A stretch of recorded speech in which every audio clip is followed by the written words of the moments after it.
Russian President Vladimir Putin has rejected Western proposals for a reassurance force in Ukraine the day after any ceasefire comes into place, following a Paris summit aimed at finalizing plans for security guarantees. French President Emmanuel Macron said 26 of Ukraine's allies had formally committed to deploying troops by land, sea or air to help provide security the moment fighting was brought to a halt. He did not detail any of countries involved.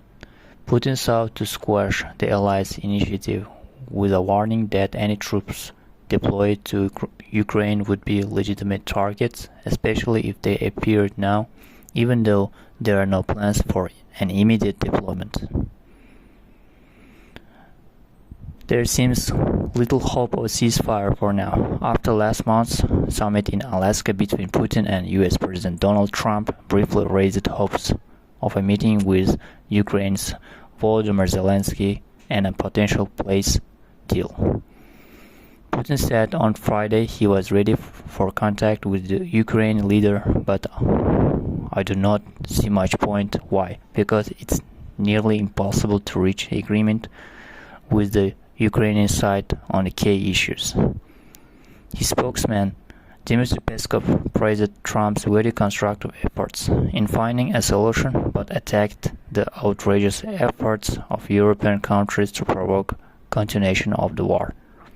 Since the Alaska meeting, the coalition of the willing, led by UK and France, has been working intensively on providing Kyiv with guarantees if an agreement is reached.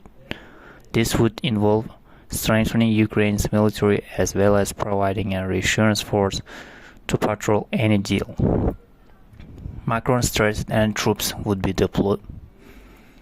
Macron stressed any troops would be deployed to prevent any new major aggression, and not the front line. The force does not have the will or objective of waging war against Russia, he said.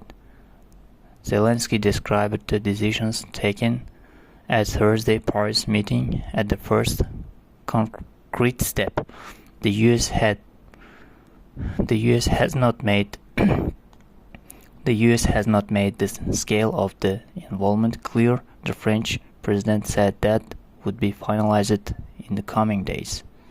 Trump recently indicated that US backing could probably come in the form of air support, and Zelensky said he had spoken to the US leader about maximum protection of Ukraine's skies.